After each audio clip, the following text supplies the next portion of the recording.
Ooh, that looks tasty. Welcome, folks. Today the Hungry Gamer is back with another mini review, and today we are talking about...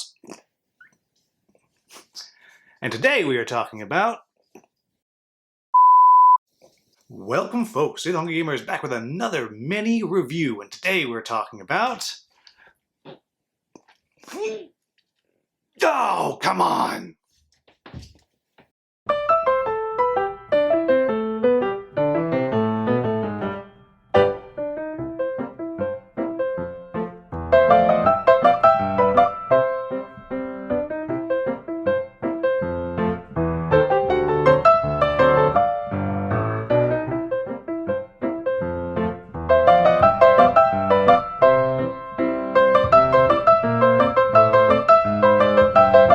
That's the right idea, but not big enough.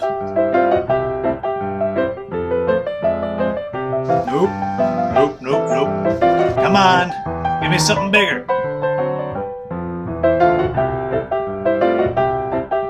Yes, that's it.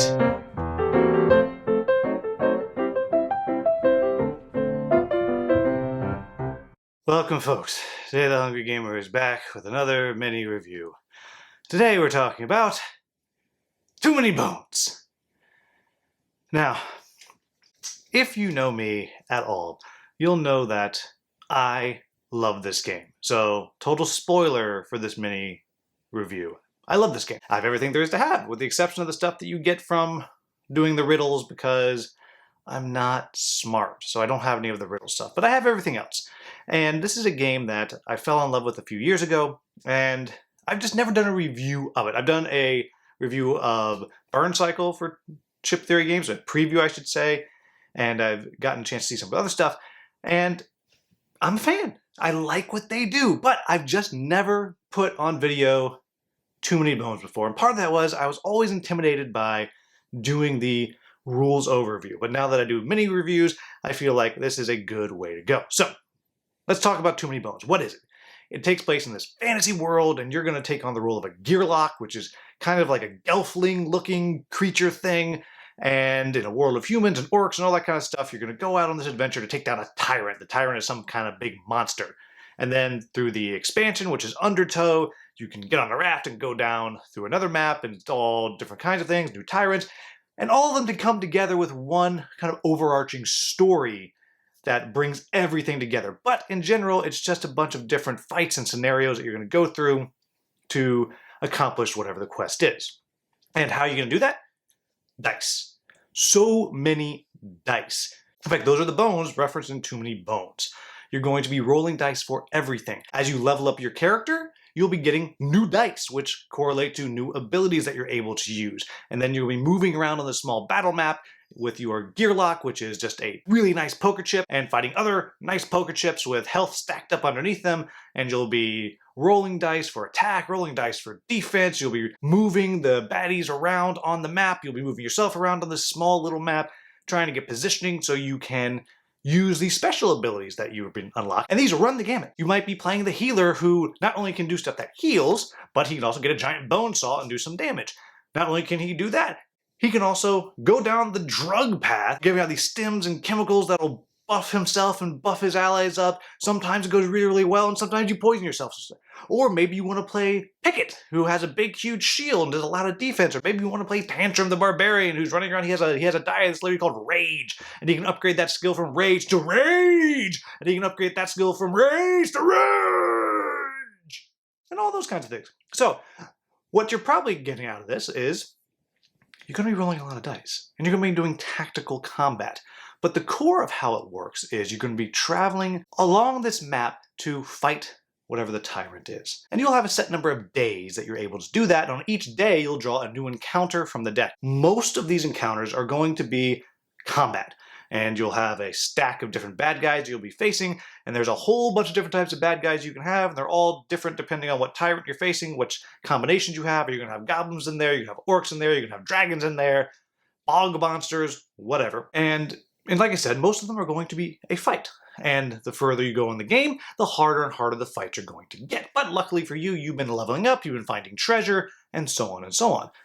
Now, some of the encounters will be quick and easy. It might be a mini game that you play. It might just be something where you make a choice. And by taking that choice, you actually don't fight anything, but maybe it comes back and affects you later down the road because you're going to have to deal with something else. And then hopefully, if you've done well, you'll get to the end, you'll fight the boss, and each boss is his own unique fight. They have different rules. It might be one where they have some guards out there that move back and forth and you can't hurt the boss till you kill the guard. Or maybe they have a throne that you have to destroy first, or maybe you have to fight one-on-one. They're all very uniquely different. But really, that's the very broad overview of what you're going to be doing in this particular game. And so I say it's a broad overview because, well, it is a very broad overview. There's a lot going on in this game. In fact, every single character has its own sheet, a whole sheet that you're going to have to be referencing as you go through because they all have completely different dice, completely different keywords. Every ability has upwards of 6 different things that it does depending on what you roll. So it is a very complicated game, but hopefully you kind of have the idea of what's going on. So what do I like about this game? First off, the components of this game are insanely good. Easily the best in the business. The only paper that you get in the game is the rulebook. Even all the cards are made of PVC. The player age sheets are made of PVC. You can play this game in the pool, is my understanding. I haven't tried it. I've been tempted to take a bath and take it in the bathtub and try it, but everything, it's neoprene, PVC, plastic. You can play it wherever you want. Totally waterproof. But beyond that, everything just has a nice weight and heft to it. I mean, there's nothing about the way this game is manufactured that is disappointing. It's just fantastic. You will not find a higher quality production on a game, ever. But let's talk about the gameplay. What I really like about the gameplay is it's not messing about with what it's doing. The game's called Too Many Bones. It's about having dice. And you have a ton of dice, and you're going to be rolling a ton of dice. And to do that, usually you're going to be in combat. So you're jumping mostly, like I said, from combat to combat, which is great fun. They're all different, but they're all very different depending on what comes out and what you're fighting and which characters you teamed up and how they synergize.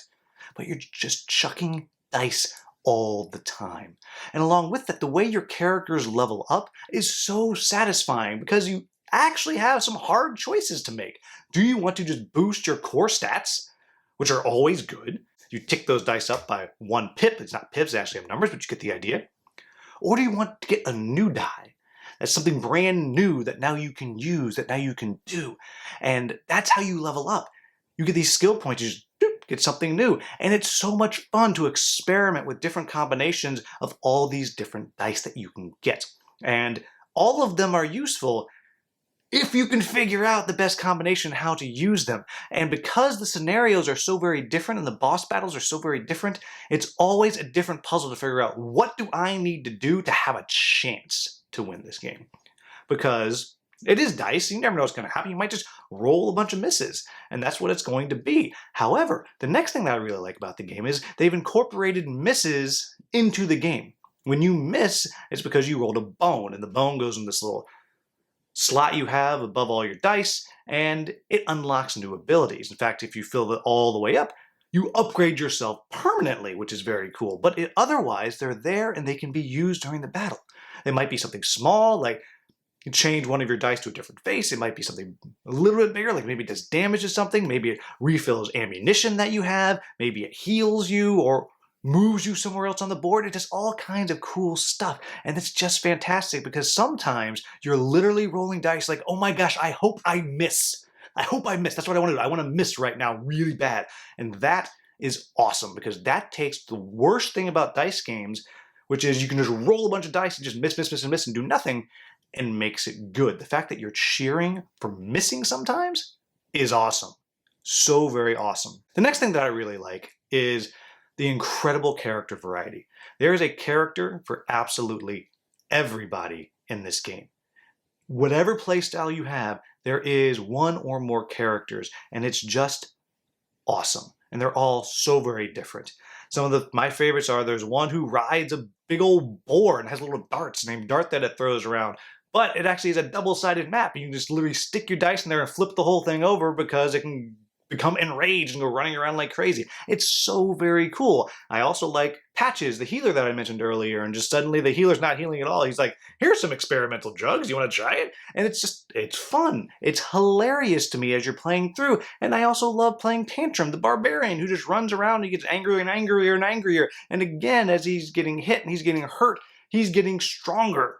He gets angrier the more he gets hurt, but if he gets too angry, he just can't control himself and he has to take a breather, and it's just all so cleverly done. I love it. Yet at the same time, some of my friends who are very, very different than me have characters that they love. And it's just the fact that there is something for everybody that I just really adore. It's just fantastically well done. The same thing with all the different tyrants that you can fight. There's so many different types of tyrants that are out there. They play differently. They do different things. They have different unique encounters that you shuffle into the deck as you play. It's just fantastic. And then along with that, the game has this lovely tongue-in-cheek vibe to it. It does not take itself too seriously. As you're going through, you're reading the cards, the flavor text you get. It's funny.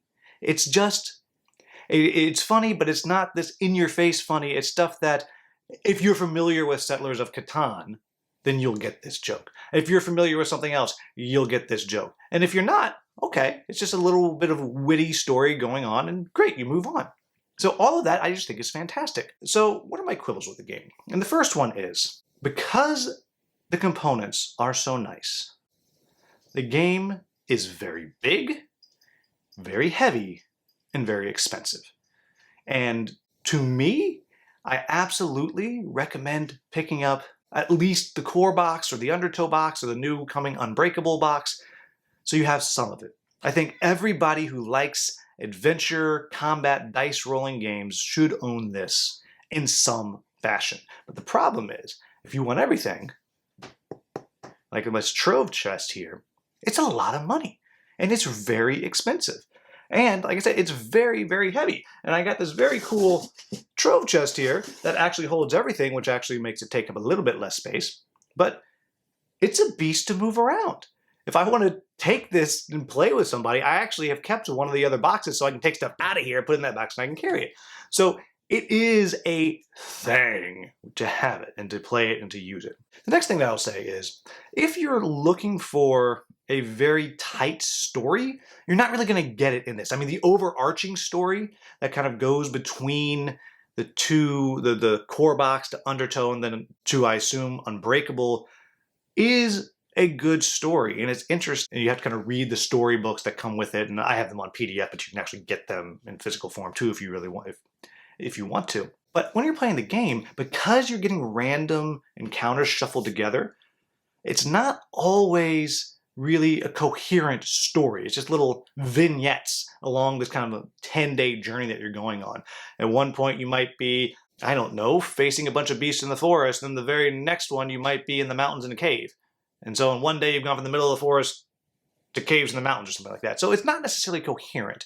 And so if you're looking for a Madara-like straight through deep story, you're not going to find it here. And then the next thing that I'll say is, and I mentioned this at the beginning, but there's a lot going on. It is not an easy game to learn because every character is completely different and all of the baddies are very different. And there are a bazillion different keywords that you have to track and know what this means. And sometimes when you're just getting started, it feels like, oh my gosh, oh, this has break. Great. I don't know what break is. Let me get the sheet. Ah, this is what break is. Okay, great. Oh, wait, it also has rage. Okay, what does that do? Ah, okay, that's what that does. Now this one here has signal. What does that do? And it can go on and on and on, and it can feel overwhelming. And it does take a little while to really grok everything that's going on in this game. But there you have it, folks. That is Too Many Bones. Like I said, I really like this game. If I ever do a top 10 adventure games list, and I probably will at some point, top 3, without a doubt. No question. No question in my mind. It is a fantastic game and I love it. I don't play it as much as I would like to, but it's never leaving my shelf. Maybe it's never leaving the shelf because it's really hard to pick it up and move it, but you get what I'm saying here. This is a game that if you like dice chucking, RPG, character building type games, then you're really going to enjoy this one. It's mostly tactical combat, but it's just so much fun. Yes, it is expensive, but I do think it is worth it. And I don't always mention price in my reviews, I rarely do, but I do have to point out because this one is a particularly expensive game because the production value is so incredibly high and the components are all amazing quality. But there you have it, folks. That is Too Many Bones. I've covered everything, all of the expansions, all of the extra characters, everything that is out there except for the new Unbreakable campaign that's hitting GameFound and I don't know, sometime soon. So as always, if you found this video useful, please like, subscribe, and share. Thank you so much for watching. Have a wonderful, wonderful day.